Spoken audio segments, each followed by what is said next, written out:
Councillor Webb. Thank you very much. We'd better introduce ourselves as it's being live streamed this morning. My name is Brian Strong. I'm the member for Usk and I'm chairing the meeting today. My name is Jim Higginson. I'm a member of 7 Ward in Caldicot. I'm a member of this committee and I'm vice chairman of it.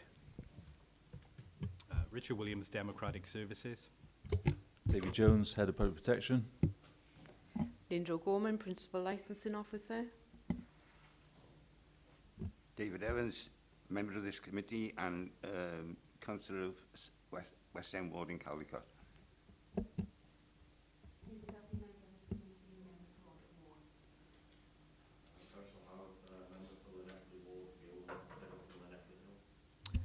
Councillor Tony Easton, member of Dewstow Ward, and Merry New Year to all of you. Councillor Jamie Trahan, member for Overmorna Ward and a member of this committee. Good morning, everyone. County Councillor Ruth Edwards, elected member for Lintilio Cresceni and also a member of this committee. Councillor Edward Malcolm Lane, member of this committee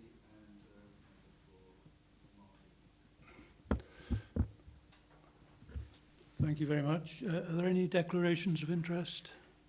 No, as and when.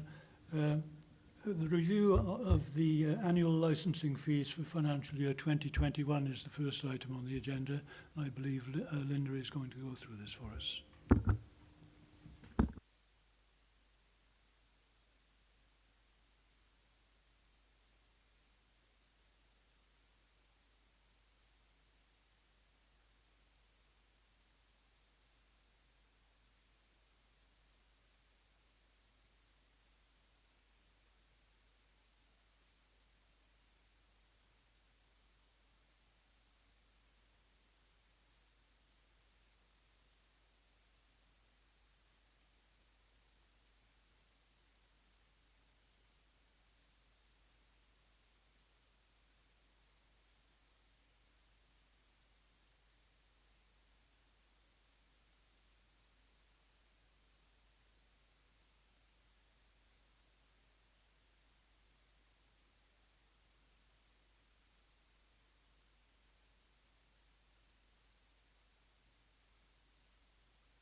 Well, the other thing obviously is the recommendation is to carry out the fees, but obviously is the legal notice as well that needs to be done, as I mentioned, in the body of the report. Thank you.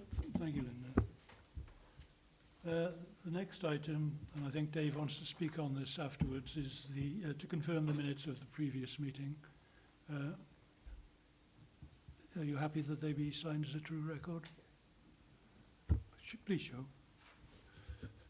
Thank you. Dave. Thank you, Chair. Just a verbal update, really. There's a couple of outstanding matters there. Linda went through the Licensing Act policy statement last time.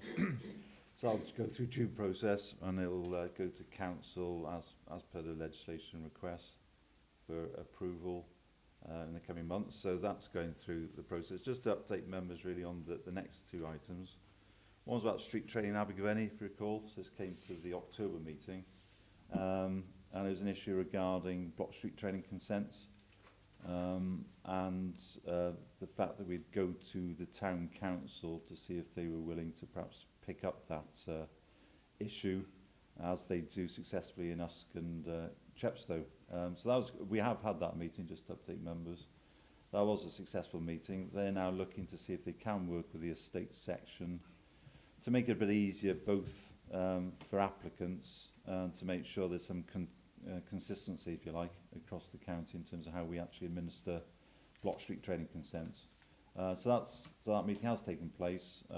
Jane Lee, the town clerk, and she's obviously relayed that to her town council colleagues. So hoping we'll progress that now in the next.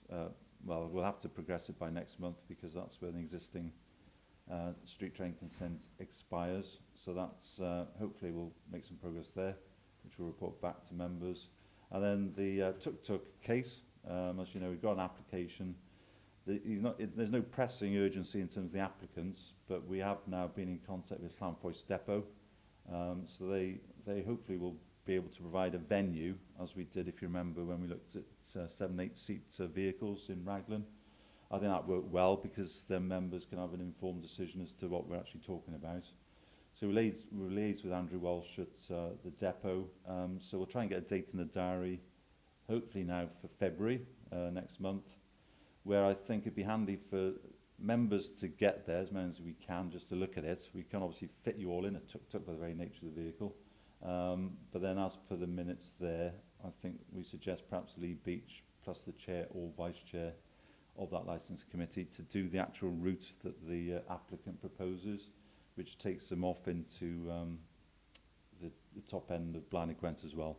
So I think that's in line to be progressed for next month. So like I say, I think the first part is who can get to Llanfoes Depot on the day. We'll obviously circulate that before the time. That will be available to all members of this committee. And then I think if literally a member of this committee plus a licensing officer then do the route with the applicants, then hopefully we can have a more informed decision then. So when it does come back to members end of February, March, in readiness for his season, then you can make a decision as to whether you approve or choose not to approve that application. Thank you, Chair. Thank you, Dave. Simon.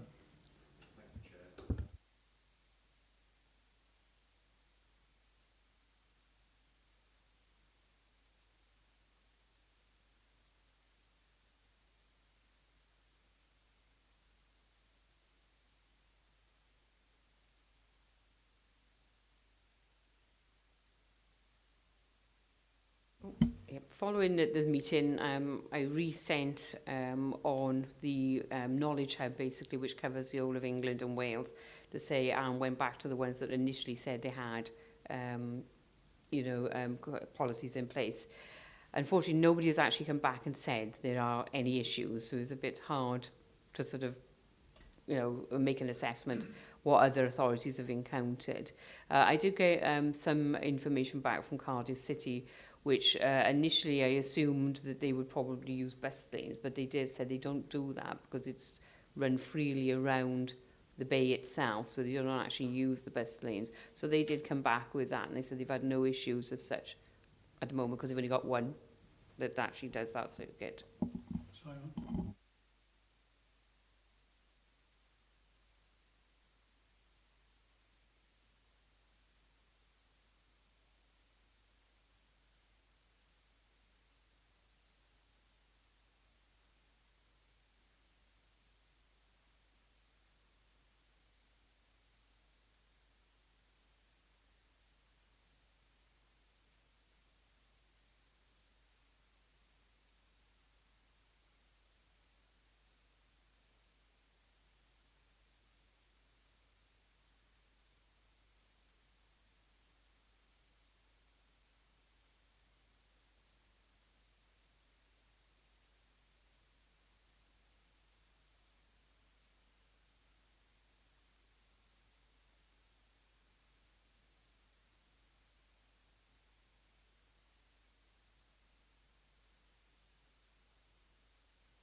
Yeah, I agree entirely.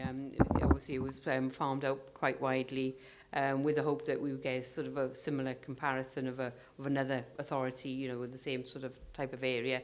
Unfortunately, it was only sort of Cardiff that came back with their response on it. So it's a matter of if we don't get a response to the ones who do have a policy in place, that perhaps look at those areas that you mentioned that hasn't got any policy whatsoever, and their views if one came their way, you know, try and look at it from a different angle perhaps prior to the meeting if we don't get the ones who have got it.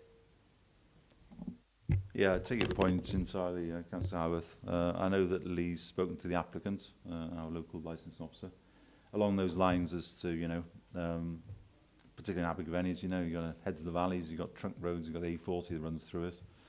And my understanding is he's got no intention of taking people from Abergavenny train station to Llanfoes, for example. That'd be quite a difficult, busy route to take. So I think his plan is it's more of a tourist route that takes him westbound into Blaenau-Gwent. So he's in parallel, not on the edge of the valleys, I hasten to add. Wouldn't last very long, probably. So it's westbound as a circuit, and it's very much as a tourist, look at the views type experience, rather than the Bangkok type, you know, getting from A to B as a taxi. So a very different scenario. So I think the applicant's very aware of those restrictions, if you like, by the very nature of we're not, as you say, in the Bay of Cardiff, which is quite a different environment. So we're aware of that. I think the reasons that the Ceredigions and the Denbighshires haven't come back is because they haven't got one. So I think it's who steps first, isn't it? So I'm sure if and when Monmouthshire make a decision, we'd probably get some inquiries then from those authorities, but I think it hasn't come out as a feature in the Welsh rural authorities because they haven't had an application yet. But certainly I think, you know, certainly if members see one tootling around somewhere, let us know and we'll contact that authority direct. I think that'd be helpful. But I think sometimes with traffic that actually improves the risk, doesn't it? Because you're not moving very quickly. That's that city environment, isn't it? We're more interested, as you say, in those sort of safety issues where you've got sort of faster moving traffic. So take your point and we'll take that forward.